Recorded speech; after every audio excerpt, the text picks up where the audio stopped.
Днес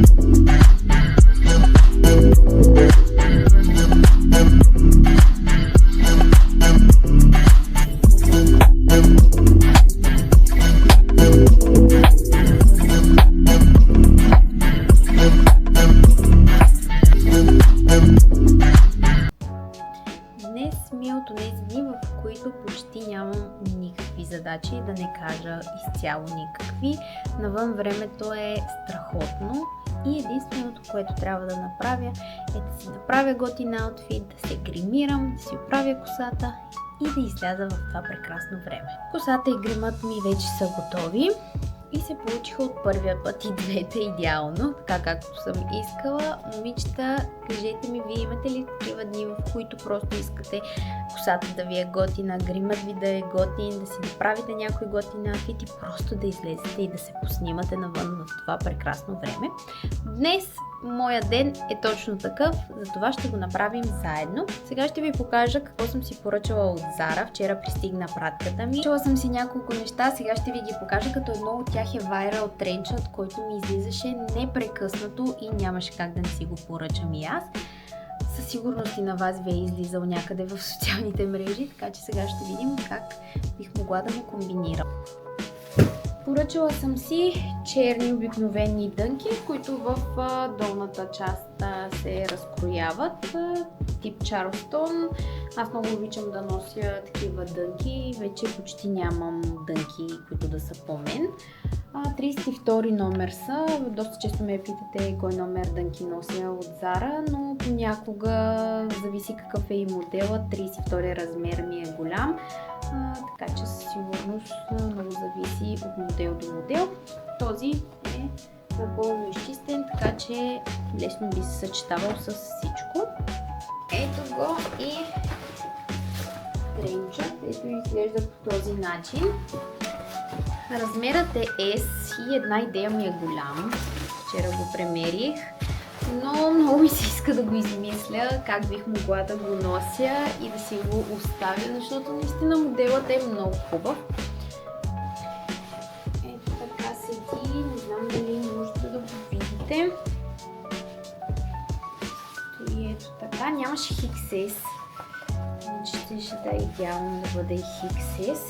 В ръкавите също ми е една идея голям, но аз така или иначе обичам да нося оверсайз неща и не мисля, че ще бъде толкова голям проблем. Яката също е много готина, защото идва ето така, може да се носи и за копчана.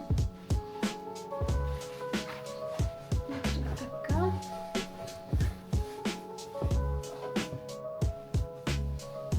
При него коланът е в долната част, не е в средната. Затова той се носи ето по този начин. Връзва се тук.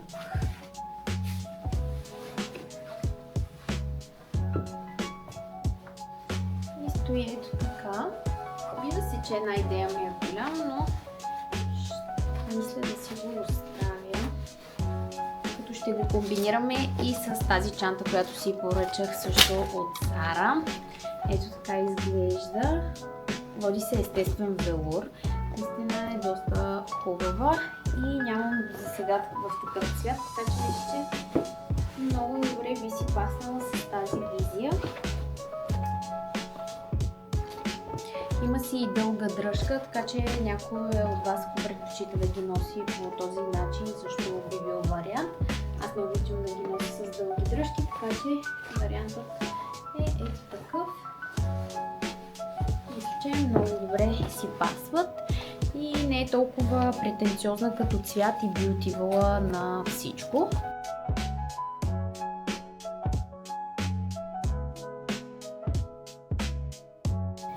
Това е всичко, което си поръчах от Zara. Остава наистина да помисля дали трябва да върна този тренч, но наистина не ми се иска, защото много ми харесва моделът. Но просто най-малкият размер е S и като цяло моделът е една идея оголемен. Така че наистина ми напишете в коментарите дали на вас ви харесва и дали вие бихте носили такъв тип модел. А сега Остава да се дооправя и да изляза навън.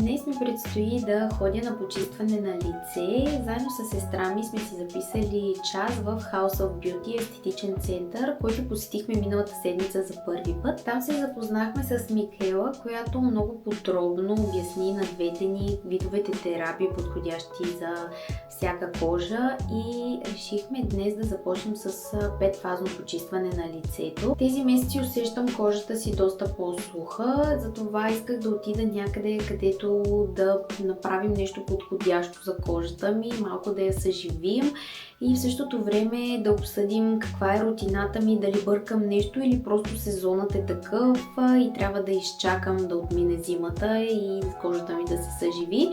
По принцип кожата ми е суха, в Т-зоната се омазнява леко, но предимно спада към сухата. В зимните периоди се обостря тази сухота, но до сега съм се справила с това.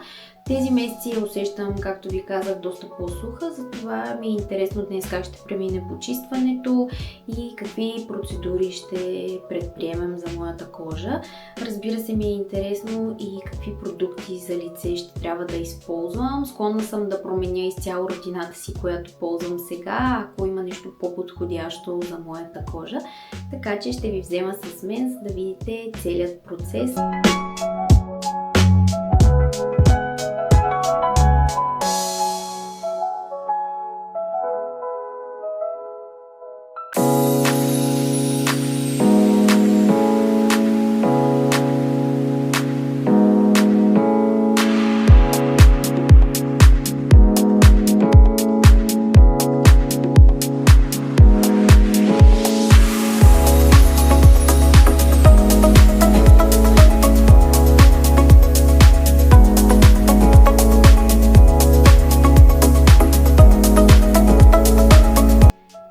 Търпение да се прибера и да ви покажа как изглежда кожата ми след почистването, което направихме днес. Останах супер доволна и от отношението, от мястото и от самата процедура.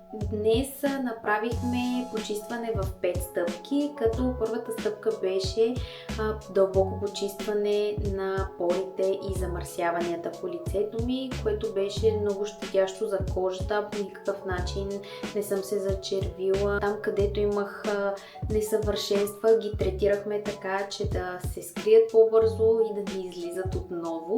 След това нанесохме и хидратиращ серум, който да проникне в дълбочина и да хидратира кожата. Добавихме и LED терапия с синя и червена светлина. Синя за успокояване на зоните, в които се е зачервила, и червена за стимулиране на колагена. И накрая направихме и лека мускулна стимулация, което беше наистина много интересно за мен и за първи път като преживяване. Беше доста странно на моменти, но пък после кожата ми беше наистина много сияйна. Както и в момента виждате, нямам зачервявания, нямам някакви петна от изтискване или както съм ходила на други места и се е получавало. Наистина много доволна останах. След 2 седмици ще направим и терапия, която е подходяща за моята кожа.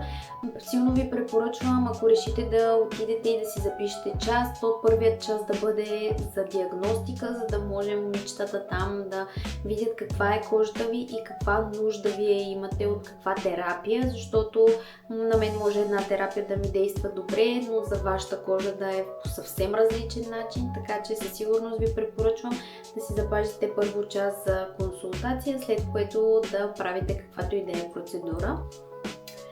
А сега е време да ви пожелая лека нощ и ще се видим отново скоро.